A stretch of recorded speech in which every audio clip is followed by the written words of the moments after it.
ሰላም ጤና ይስጥልኝ የቻናሌ ተከታታዮች እንደምን ከረማችሁ? እኔ ሰላም ነኝ። ዛሬ የማሳያችሁ የዶሮ በርያኔ ነው።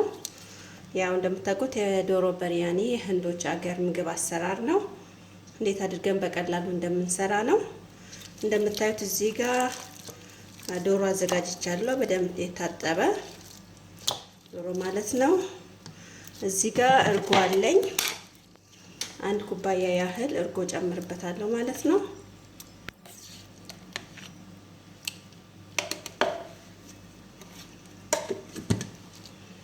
እዚህ ጋር ቲማቲም አለኝ። ሁለት ቲማቲም ነው የተጠቀምኩት። ሽንኩርት እንደዚህ የተጠበሰ እንደዚህ ጎልደን እስከሚመስል ድረስ ማለት ነው። እዚህ ጋር አንድ ማንኪያ ጊዜ አንድ ማንኪያ ዘይት አለኝ ጨምርበታለሁ። አሁን መጀመሪያ ያው ቺክኑን ዶሮውን ማሮኔት እናደርገዋለን ማለት ነው።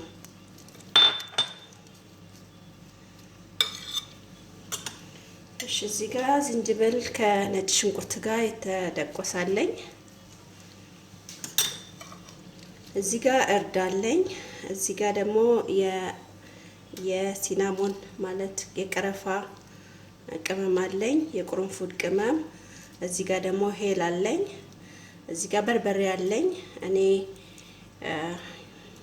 እንትን በርበሬ የተጠቀምኩት ማቃጥለውን ማለት ነው፣ የፋብሪካውን። እዚህ ጋር ደግሞ እርድ አለኝ አንድ ማንኪያ ያህል፣ አንድ ማንኪያ በርበሬ። እዚህ ጋር ደግሞ የሻይ ማንኪያ ማለቴ ነው። እዚህ ጋር ደግሞ ቤይ ሊቭስ አለኝ። ሁሉንም አንድ ላይ ጨምረን ለ30 ወይ ደግሞ ለ1 ሰዓት ያህል ማሮኔት እናደርገዋለን ማለት ነው። ለምታዩት እንደዚህ አድርጌ ለ1 ሰዓት ወይ ደግሞ ለ30 ደቂቃ ፍሪጅ ውስጥ አስቀምጠዋለሁ ማለት ነው። ሌሎቹ ነገሮች እስከምሰራ ለምታዩት በደንብ ቀላቅየዋለሁ ማለት ነው። እና በጣም ትወዱታላችሁ። በጣም የሚወደድ ታዋቂ ምግብ አይነት ነው። በጣም ይታወቃል በሁሉም ዘንድ። የህንዶች የሚታወቁበት ይሄ በርያኔያቸው ነው በብዛት ማለት ነው። እንደምታዩት እንደዚህ ያደረኩት እና ፍሪጅ ውስጥ አስገባዋለሁኝ። እዛ ሌሎች ነገሮች ደግሞ አብረን የምናየው ይሆናል ማለት ነው። እሺ እዚህ ጋር ሩዙን እንቀቅለዋለን። እንደምታዩት ቤይ ሊቭስ እና ቀረፋ እንዳለኝ። እዚህ ጋር ደግሞ ሄል አለኝ 2-3 ጨመርኩበት ማለት ነው። እዚህ ጋር ቁርንፉድ አለኝ እንደምታዩት። እኔ ለነገሩ ብዙም አልወደውም እንደዚህ ስጨምር፣ ለዛ ነው ቺክኑን ዶሮውን ስሰራ ዱቄቱን የተጠቀምኩት ማለት ነው። ቅመሞቹን በዱቄት መልክ ነው የተጠቀምኩት። ትንሽ ዘይት እና እዚህ ጋር ግማሽ ማንኪያ ያህል ጊ እንደምታዩት ቅቤ ማለት ነው። እዚህ ጋር እንደምታዩት አንድ ኩባያ ከግማሽ ሩዝ አጥቤ በስመቴ ራይስ ነው የምጠቀመው። አጥቤ ዘፍዝፌዋለሁ ለአንድ ለ20 ደቂቃ ያህል።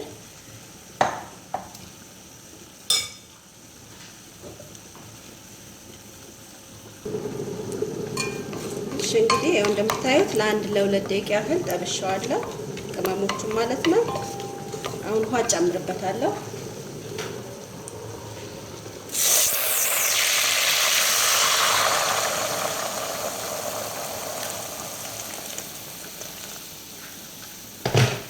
እሺ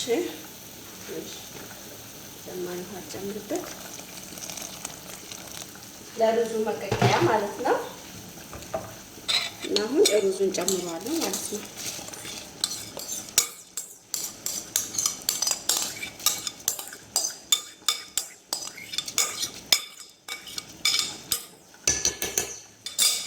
እንደምታዩት ከዛ ትንሽ ጨው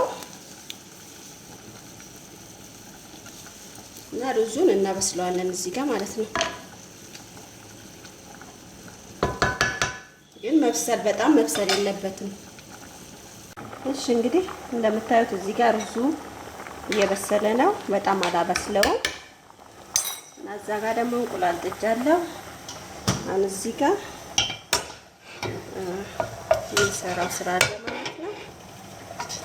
እንደምታዩት አንድ ማንኪያ አንድ ማንኪያ ዘይት በኢሊፍስ 2 ነው ያደረኩት። አንድ ደግሞ የቀረፋ እንጨት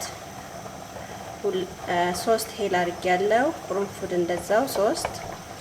አሁን እዚህ ጋር ድንች እጠብሳለሁ።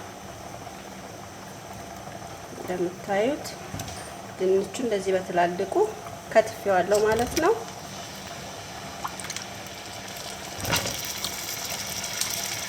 ሁለት ድንች ነው የተጠቀምኩት። እናንተ ደግሞ እንደ ቤተሰባችሁ ብዛት ማለት ነው።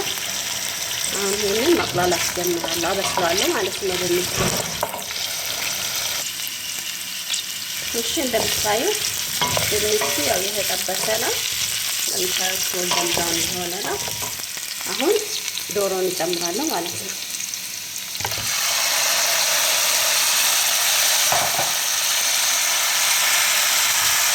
ዶሮን ማቅላላት ጀምራለሁ።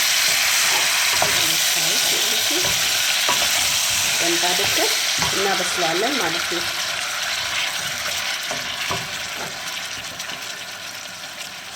ይመጣ እያልኩኝ አየዋለሁ ያማሰልኩ ማለት ነው።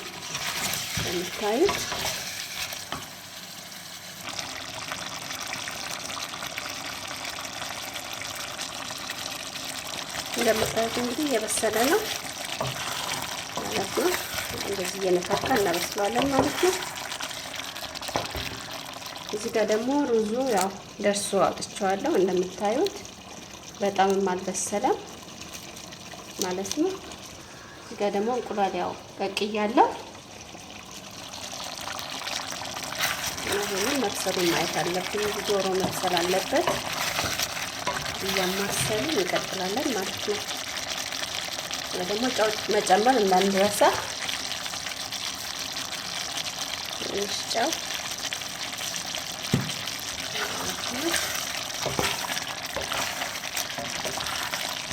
እንደዚህ አድርገን ጥብስ እናደርገዋለን ማለት ነው። እሺ እንደምታዩት እያማሰልኩት ነው። እየበሰለ ነው። ያው በየጊዜው ማማሰላችሁን እንዳትረሱ፣ ምክንያቱም ቂጡ ይይዝባቸዋል። አልፎ አልፎ እንትን እያላችሁ መጥፎነቱ ትንሿ ላርግበት። መጥፎነቱ ያው ቂጡ ስለሚይዝ ነው። በምንም ብረት ድስት ብጠቀም ሁሌ ቂጡ ይይዛል ማለት ነው። ስለዚህ እናንተም ደግሞ ተጠንቀቁ። በጣም ትወዱታላችሁ እውነት ለመናገር ማለት ነው። እንግዲህ በጣም ነው የምወደው ይሄንን የዶሮ በርያኔ። እናንተ ደግሞ ሞክሩትና ታዩታላችሁ። እሺ እንደምታዩት እየበሰለ ነው። አሁን እንቁላሉን ላስገባ ነው ማለት ነው። እንደ ሀገራችን ያው ቆረጥ አድርጌዋለሁ።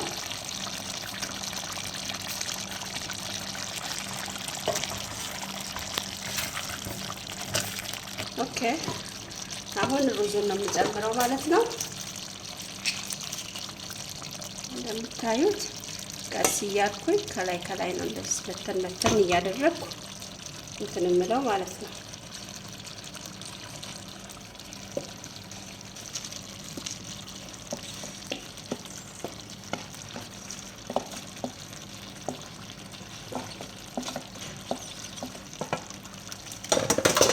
እንደምታዩት አሁን ቀስ ብዬ በተን አደርገዋለሁ ማለት ነው። በጣም የሚያምር ነው። እሳቱን ቀንሼ ለትንሽ ደቂቃ ያህል አበስለዋለሁ ማለት ነው። እንደምታዩት ይሄን ይመስላል። እንግዲህ ላይክ፣ ኮሜንት፣ ሰብስክራይብ ማድረጋችሁ እንዳትረሱ። በሌላ ቪዲዮ እስከምንገናኝ መልካም ጊዜ ባይ